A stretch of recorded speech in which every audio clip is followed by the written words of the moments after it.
Hi, my friends. Welcome back to Talk Fluent. I'm Sarah, and today I want to share something simple but very important. It's about listening.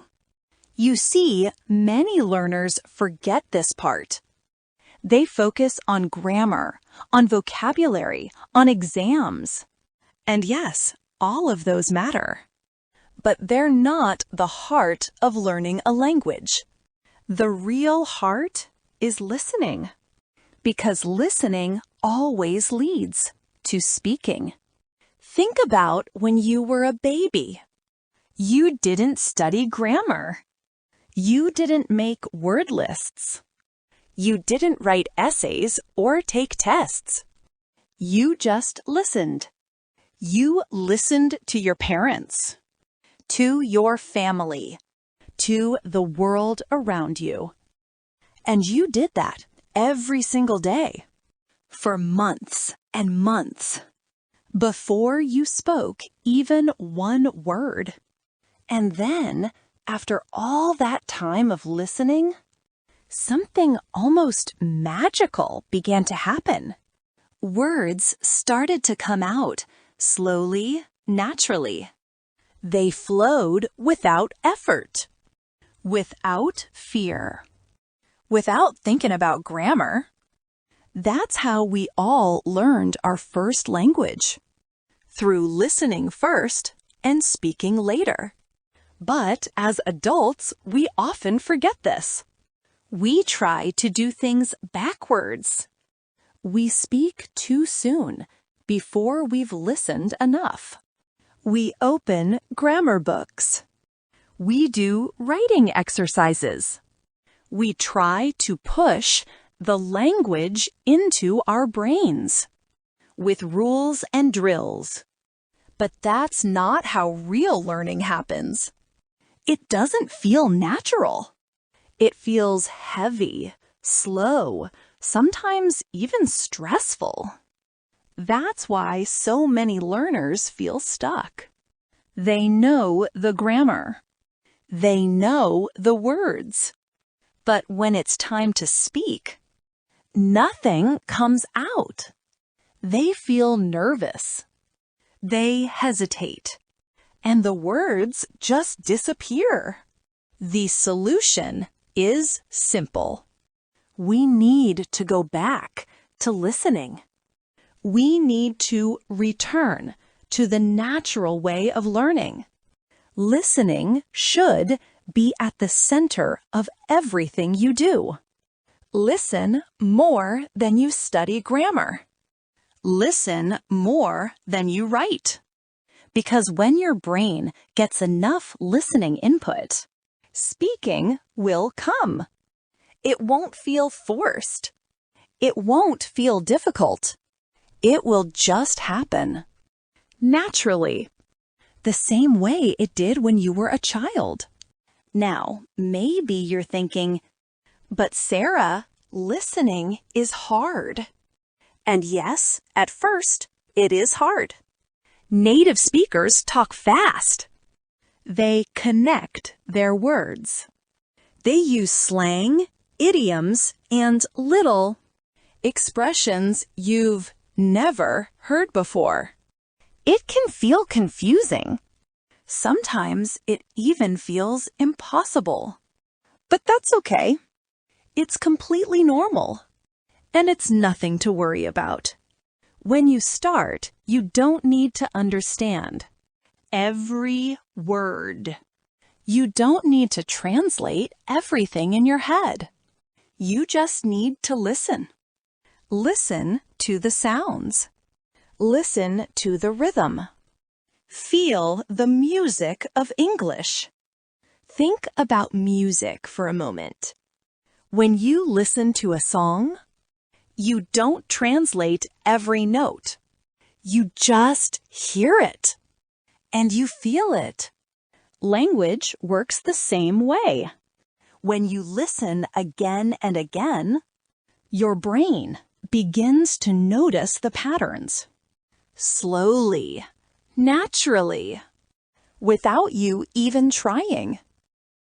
Over time, your brain starts to notice small things. It learns the sounds. It learns where one word ends and the next one begins.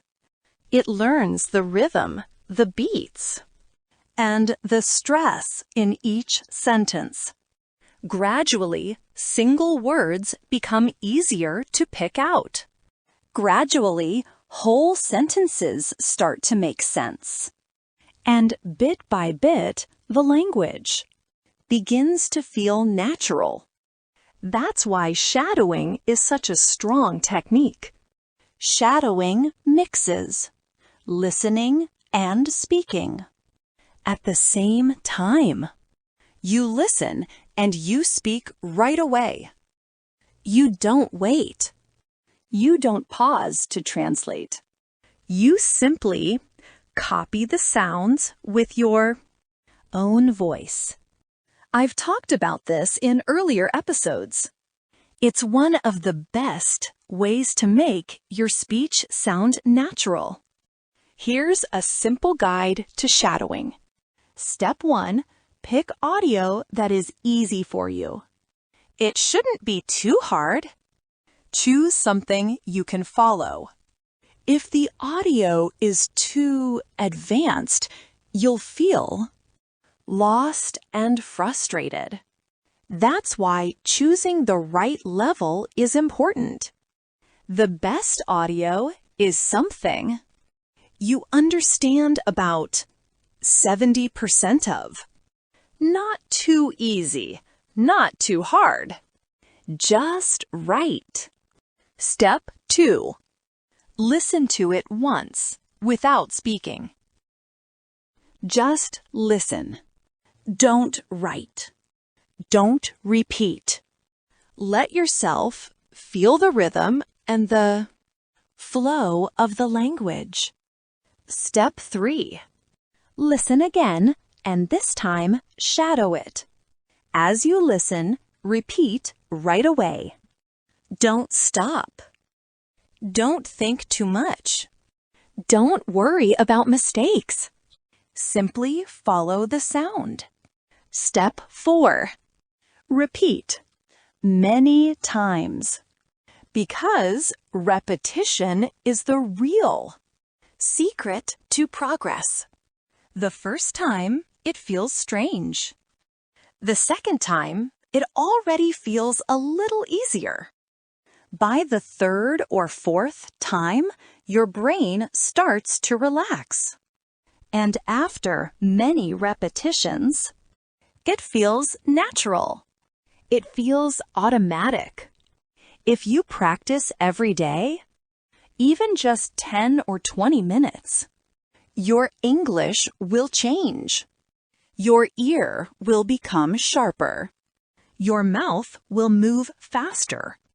And your confidence will grow more smoothly, with less hesitation. And you'll stop pausing in the middle of your thoughts. Oh, don't wait for perfect grammar. Don't wait until you know every single word. Start today. Start listening. Start shadowing. Make it part of your daily life. Listen while you walk. Listen while you drive. Listen before you sleep. Even 10 or 20 minutes a day can make a difference. Remember, language learning isn't about speed. It's about habits. A small habit done every day becomes something powerful. Listening is that habit. Shadowing is that habit. Do it daily, and your English will change. Let me finish with 3 simple messages. First, listen more.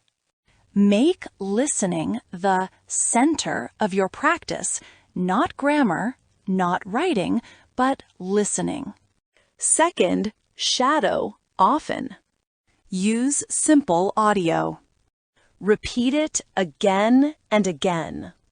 And don't worry about mistakes. Third, be patient. Give yourself time. Trust the process. And believe in the power of listening.